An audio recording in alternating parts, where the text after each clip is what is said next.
Hello ভাইয়া আপুরা, যারা মালয়েশিয়া যেতে আগ্রহী, আজকের ভিডিওটা খুবই ইনফর্মাল একটা ভিডিও করব।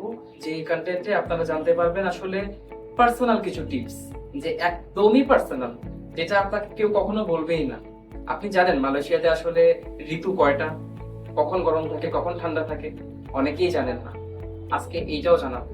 মালয়েশিয়াতে 12 মাসই থাকে আপনার স্প্রিং বা বসন্ত, যেটা বাংলাদেশে আপনি পান মাত্র 2 মাস। এটা নামে 2 মাস, কাজে 2 মাস না।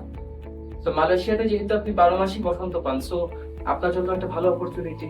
বাংলাদেশের মতো এনভায়রনমেন্ট, এটা প্রথমত আপনার একটা বলা যায় অ্যাডভান্টেজ হইতে পারে।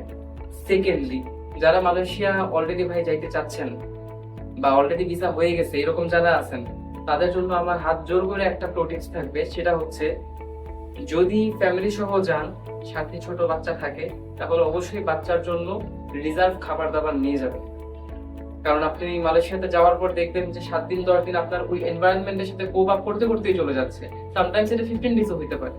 সো রিজার্ভ কিছু খাদ্য নিয়ে যাবেন সাথে করে, যাতে অ্যাটলিস্ট, ভাই আমি বড় মানুষ, আমি যদি দিনে এক বেলা খাই তাইলেও আমার কোনো প্রবলেম নেই। কিন্তু একটা বাচ্চাকে আমি কিন্তু এক বেলা খাওয়ায় 8 পেটা করে রাখতে পারবো না, তাহলে আমার 3 বেলাই খাওয়াইতে হবে। সো যারা মালয়েশিয়াতে মাস্টার্স পিএইচডি বা হায়ার ডিগ্রিজ এর জন্য যাচ্ছেন ফ্যামিলি সহ, তাদের জন্য আমার ফার্স্ট টিপস থাকবে এইটা। আর সেকেন্ডলি, ব্যাচেলর মাস্টার্স পিএইচডি সবার জন্য একটা ওপেন টিপস। এটা হচ্ছে, যাওয়ার সময় দয়া করে লবণ, মরিচ এবং দেশি যে মশলাপাতি আছে এগুলা সাথে নিয়ে যাবেন। বিকজ আপনি এখানে যাই এগুলা পাবেন না। আপনি সুপার শপ খুঁজতে সময় লাগতে পারে, আপনার আশেপাশের এনভায়রনমেন্ট সম্পর্কে বুঝে উঠতে আপনার একটা সময় লাগবে। সো অ্যাটলিস্ট ওখানে যাওয়ার পর যাতে আপনি সার্ভাইভ করতে পারেন, নিজের রান্না বান্না নিজে করতে পারেন। কারণ বাইরের খাবার খেলে আমরা 5 দিন পরে এমনিতেই অসুস্থ হয়ে যাই। তো বাসায় রান্নার মতো একটা সেট আপ, অ্যাটলিস্ট মশলাপাতি গুলা আপনি কাইন্ডলি নিজের সাথে নিয়ে যাবেন।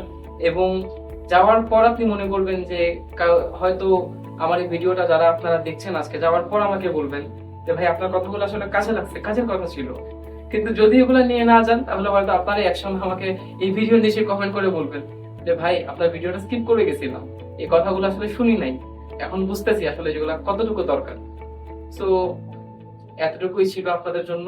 আমি চেষ্টা করবো আপনাদের মধ্যে এরকম ইনফরমেটিভ কন্টেন্ট নিয়ে আসার, যাতে আপনি যাওয়ার পর প্রবলেম ফেস না করেন। Thank you.